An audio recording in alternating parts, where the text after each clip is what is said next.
Chapter 10 Nihon-Ja. After George left them and headed down the back trail towards the port of Iwanai, Shukin picked up the pace. Now, as they kept their horses in a steady canter along the narrow, muddy mountain track, Horace realized just how much George had been slowing them down and felt a guilty sense of relief that he'd convinced his fellow countrymen to go his separate way. The rest of the party, all of them skilled horsemen, managed easily, and the local ponies, somewhat smaller than the battle horse that Horace was used to, were sturdy and long-winded. Best of all, he thought, as his mount slid and then recovered himself, they were sure-footed beasts, well used to these sloping, rough mountain trails. One of the escort noticed the stumble and saw Horace suddenly sit up straight in the saddle before the horse recovered his footing. He rode up close beside him. "Leave it to the horse, Orsan," he said quietly. "He's used to this sort of terrain, and he'll manage by himself." "So I noticed," Horace said, between clenched teeth. When the uneven ground gave under his horse's hooves again, he forced himself to remain loose and supple in the saddle, instead of tightening his muscles and bracing himself, and trying to haul the horse's head back up again. The horse grunted as he recovered. Horace had the uncomfortable feeling that it was a grunt of grudging appreciation, as if the horse were saying to him, "That's better. Just sit easily, you big bag of bones, and leave the work to me." He reached forward and patted the horse's neck. The animal responded by shaking its head and mane. They rode on, maintaining a steady canter for half an hour, then letting the horses walk and trot for the next 20 minutes. It was similar to the forced march pace of the Rangers, which Horace had learned from Holt and Will in their travels together. And while at first he begrudged the time spent at the slower pace, he knew that in the long run they would cover more distance in a day this way. The sun was a milky presence, glowing weakly through the scudding grey clouds that passed over them. When Shukin judged it was pretty well directly overhead, he signalled a halt at a spot where the trail widened and formed a small level clearing. "We'll eat and rest for a short time," he said. "That'll give us and the horses a chance to recover." They unsaddled the horses and rubbed them down. In this weather, it wouldn't do to leave the sweat on them to dry and cool in the chill wind. While this was going on, 3 of the servants unpacked food from the panniers they carried behind their saddles. By the time the riders had tended to their horses, the food was ready and the servants had a fire going to make tea.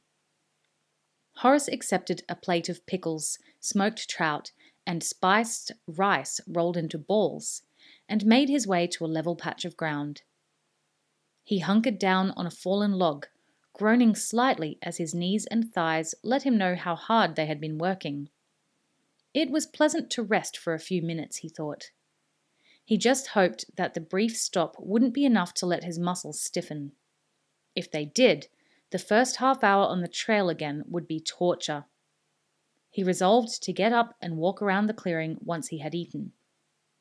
The food was good. Light, tasty, and with a welcome tang. Horace looked at the size of the helping on his plate. The Nihon-Ja were, on the whole, a small race.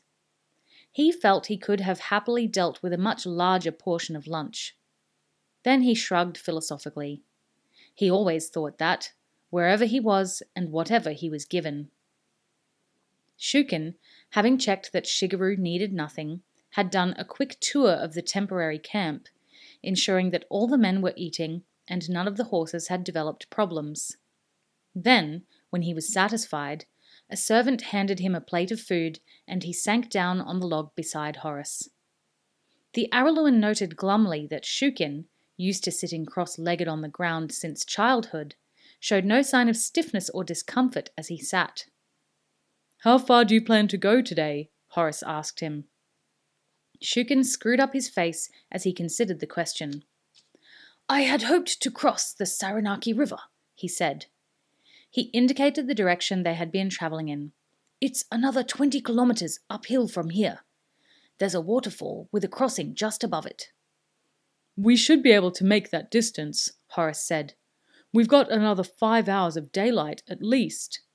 Depending on the trail, Shukin told him. It's relatively easy going at the moment, but it gets steeper and rougher in a few kilometers. That will slow us down. That could be a problem. And if it rains, the track will get more slippery, I suppose, Horace asked. The Senshi Lord nodded. It certainly won't help, but if we can, I'd like to get across the river before dark. That made sense to Horace. Crossing a river just upstream of a high waterfall could be a difficult and dangerous business. And any waterfall in this mountainous terrain would be a high one, he knew. The crossing's tricky, is it? He asked. Shukin pushed out his bottom lip and made a so-so gesture with his hand. It's not the easiest, he admitted, but I have another reason for wanting to get there before dark. The spot commands a view of the country below us. I'd like the chance to see if there's any sign of Arasaka and his men. Travelling as they were, surrounded by high, dense trees on either side of the trail, they could gather little knowledge of what was going on behind them. Horace realized that Shukin was feeling the inevitable uncertainty of any leader conducting a retreat from a superior force. He needed to know where their pursuers were, how close they were, whether they were gaining on the small party that travelled with the Emperor. Running blind as they were was a recipe for tension and uncertainty. You never knew when armed warriors might burst out of the trees, yelling their battle cries, swords poised to strike.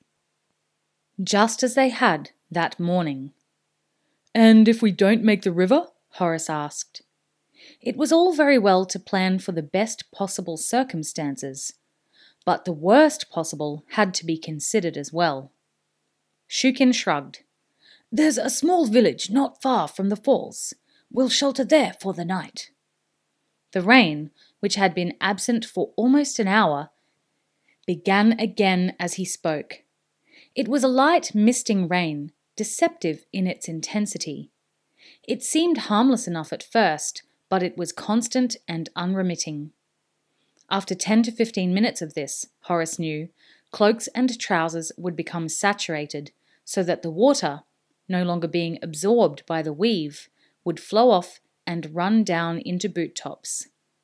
It didn't take long under these conditions for a person to become sodden and miserable.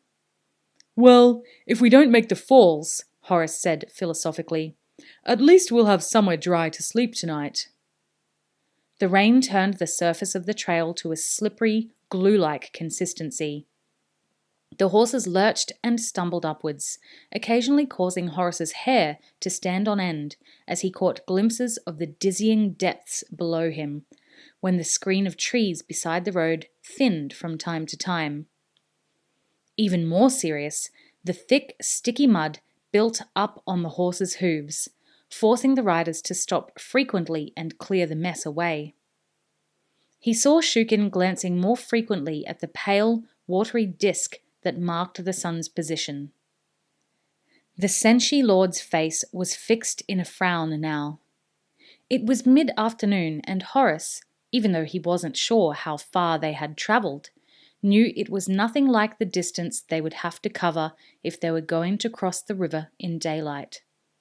Eventually, with a slumping of his shoulders, Shukin seemed to come to the same opinion.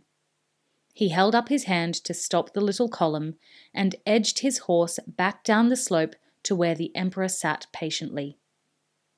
Horace urged his own horse closer to join in the discussion.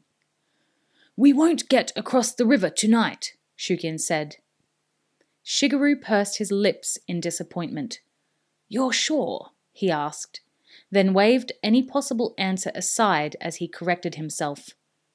Of course you're sure. You wouldn't have said it otherwise. I'm sorry, cousin, Shukin said, but Shigeru repeated the dismissive wave of his hand. You've done everything possible, he said. I can't blame you for the rain or for this mud. He glanced meaningfully down at the irregular balls of mud that encased his horse's feet. As he did so, one of his servants slipped from his saddle and hurried forward to clean the sticky mass away. Shigeru looked down at the man as he bent over the horse's left forefoot. "I should send him away and do that myself," he said ruefully. "A man should attend to his own horse." He paused, then allowed himself a weary grin. "But I'm just too damn tired." Horace smiled in return. "It's good to be the Emperor," he said, and Shigeru regarded him cynically. "Oh yes, indeed. Look at the excellent time I'm having. Warm, comfortable traveling conditions. Plenty of good food and drink, and a soft bed at the end of the trail. What more could I ask?"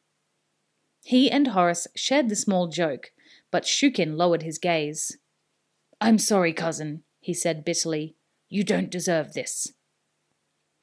Shigeru reached over in the saddle and laid a gentle hand on his cousin's shoulder. "I'm sorry, Shukin," he said. "I'm not complaining. I know you're doing your best to keep me safe. I'll be grateful for a straw bed in a leaky hut in some small village tonight."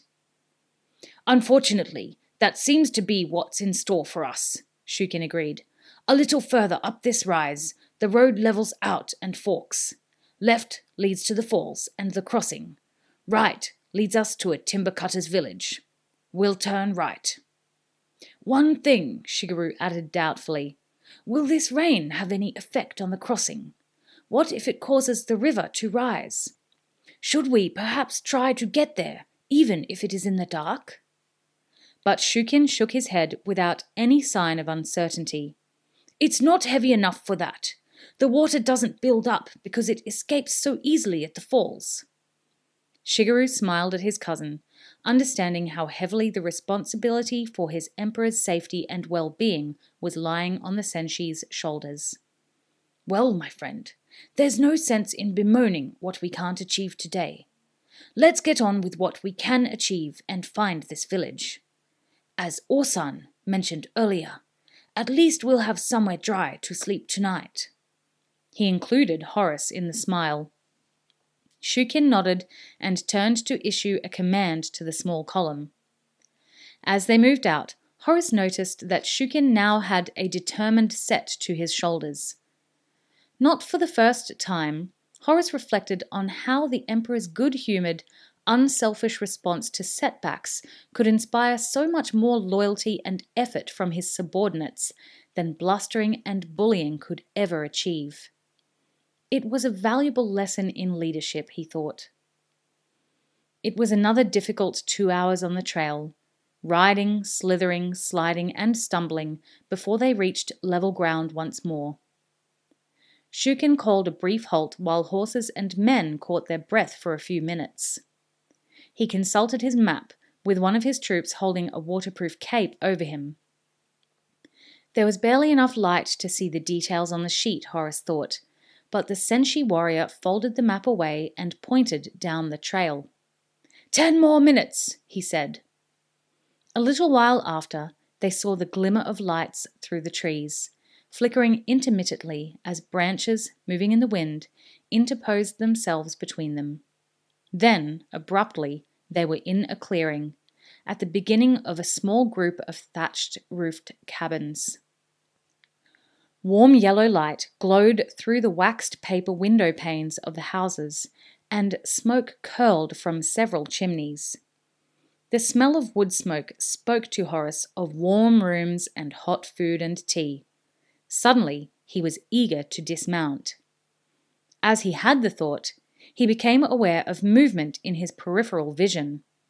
He looked to the side and saw doors sliding open as dark forms materialized on the wooden porches that fronted the houses.